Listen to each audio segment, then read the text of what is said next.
Assalamualaikum warahmatullahi wabarakatuh. Hai, jumpa kembali dengan saya Jernia Rulintan Sitorus, NPM A1M020025 kelas 4A dari Prodi Pendidikan IPA. Di hari ini dan di kesempatan ini saya akan kembali lagi membuat video pembelajaran dan menjelaskan materi, yaitu masih seputar tentang konsep manajemen pendidikan ya. Tetapi pada hari ini saya akan membahas materi tentang konsep manajemen pendidikan tinggi pada mata kuliah pengelolaan pendidikan dengan dosen pengampu Bapak Dr. Muhammad Kristiawan MPD. Pada materi konsep manajemen pendidikan tinggi akan ada 5 topik yang dibahas. Yang pertama mengenai konsep dasar pendidikan tinggi dan perguruan tinggi, yang kedua penyelenggaraan pendidikan tinggi, yang ketiga manajemen perguruan tinggi, yang keempat dimensi makna perguruan tinggi, yang kelima yaitu perguruan tinggi dan tantangan globalisasi. Pada materi pertama, konsep dasar pendidikan tinggi dan perguruan tinggi dibagi lagi menjadi 2 topik. Yang pertama yaitu konsep pendidikan tinggi dan yang kedua yaitu konsep perguruan tinggi. Di sini kita sebelum membahas kedua topik tersebut, di sini kita membahas mengenai pendidikan tinggi. Jadi di sini apa sih pendidikan tinggi? Dapat kita ketahui bahwa pendidikan tinggi merupakan jenjang pendidikan setelah pendidikan menengah yang mencakup program diploma, sarjana, magister, program doktor, program profesi, dan program spesialis yang diselenggarakan oleh perguruan tinggi berdasarkan kebudayaan bangsa Indonesia. Begitupun sebaliknya, perguruan tinggi adalah satuan pendidikan yang menyelenggarakan pendidikan tinggi. Langsung saja kita membahas mengenai konsep pendidikan tinggi. Menurut Peraturan Pemerintah Republik Indonesia Nomor 60 Tahun 1999 tentang pendidikan tinggi. Di sini adapun tujuan dari pendidikan tinggi adalah menyiapkan peserta didik menjadi anggota masyarakat yang memiliki kemampuan akademik dan atau profesional yang dapat menerapkan, mengembangkan, dan atau memperkaya hasanah ilmu pengetahuan, teknologi, dan kesenian. Selanjutnya, mengembangkan dan menyebarluaskan ilmu pengetahuan, teknologi, dan atau kesenian, serta mengupayakan penggunaannya untuk meningkatkan taraf hidup masyarakat dan dapat memperkaya kebudayaan nasional. Jadi di sini ada gambar atau bagan mengenai pembagian pendidikan tinggi. Di sini pendidikan tinggi dibagi menjadi 2, yaitu pendidikan akademik dan pendidikan profesional.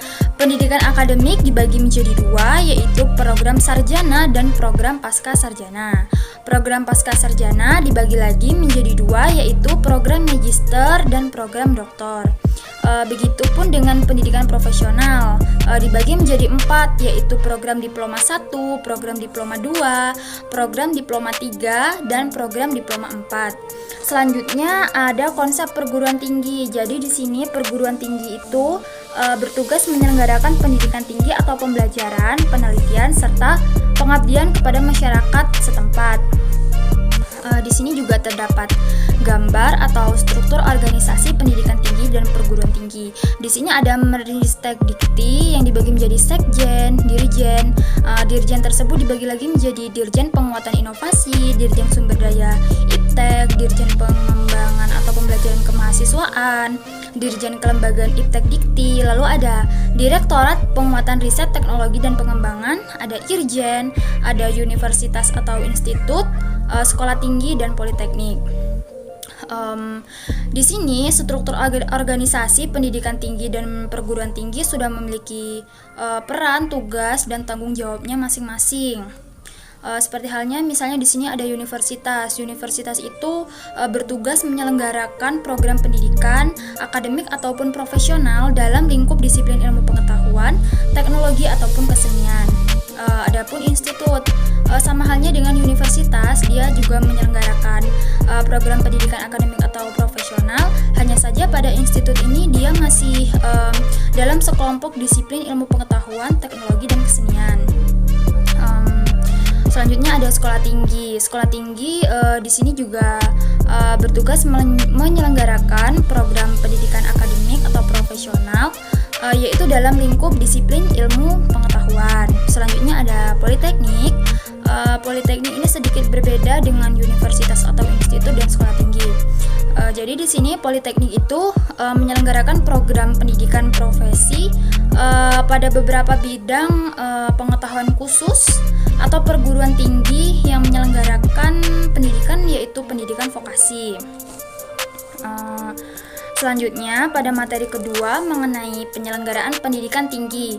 Adapun pedoman pengelolaan perguruan tinggi terdiri atas dua, yaitu yang pertama, yuridis atau hukum dan perundang-undangan yang terdiri atas Undang-Undang Nomor 20 Tahun 2003 tentang Sisdiknas. Lalu ada Undang-Undang Nomor 12 Tahun 2012 tentang Dikti dan Peraturan Pemerintah Nomor 4 Tahun 2014 tentang Permendikti. Yang kedua, yaitu teori-teori dan ilmu pengetahuan dapat berupa buku dan karya ilmiah ataupun jurnal hasil penelitian.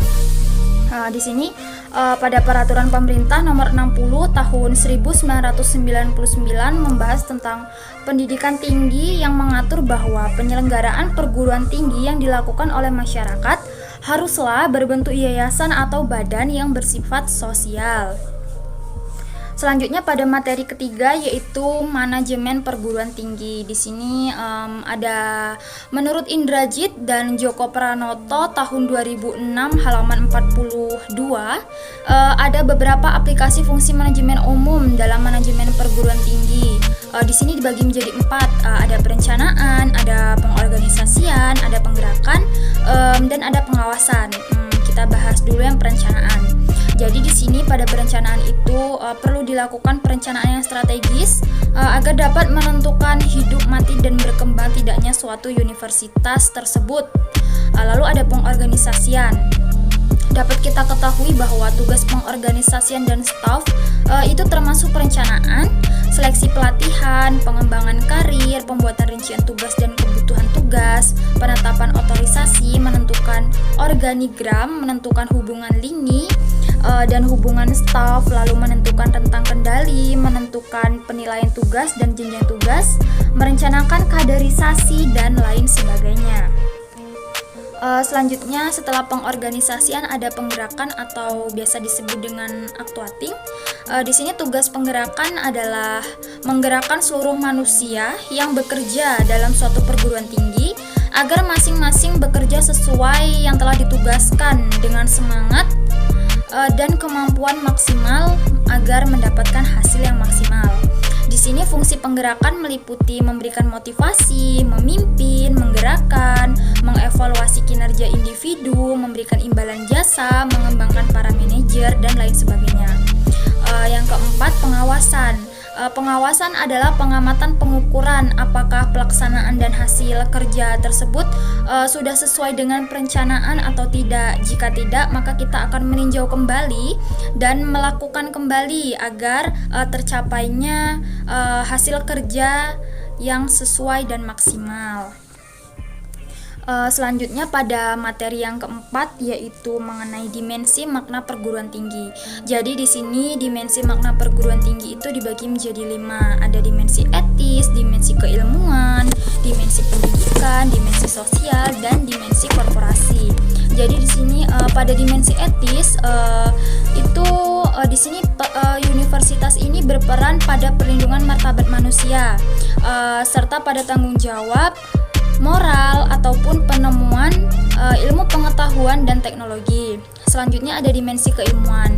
Dimensi keilmuan itu bertugas mengembangkan dan menyebarkan ilmu pengetahuan, teknologi, dan kebudayaan dalam proses belajar mengajar, penelitian, serta pengabdian kepada masyarakat.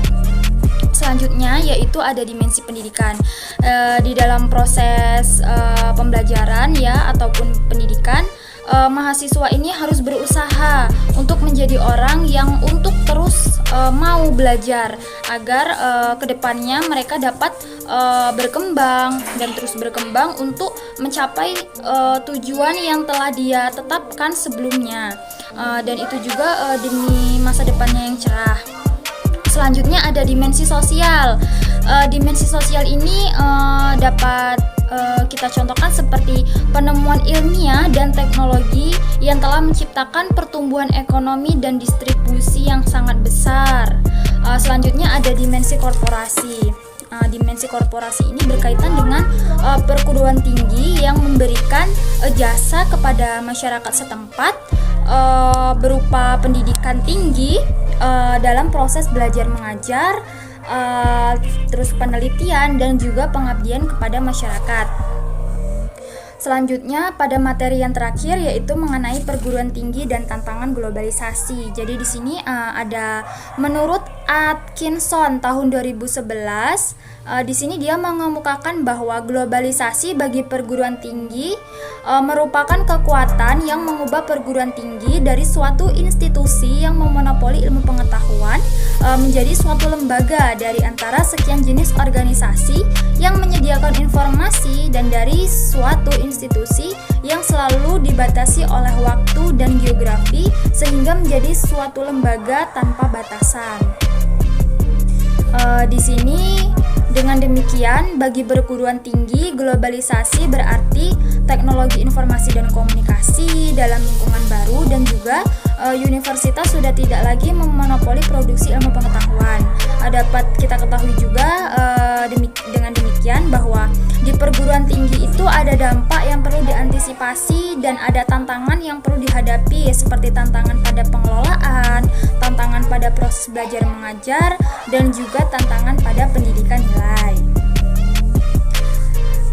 Hanya sekian materi pembelajaran dan video pembelajaran yang dapat saya paparkan. Segala kekurangannya saya mohon maaf kepada semuanya. Kalian harus tetap menjaga kesehatan ya. Sampai jumpa lagi minggu depan dengan saya Jernia. Terima kasih, saya akhiri. Wassalamualaikum warahmatullahi wabarakatuh.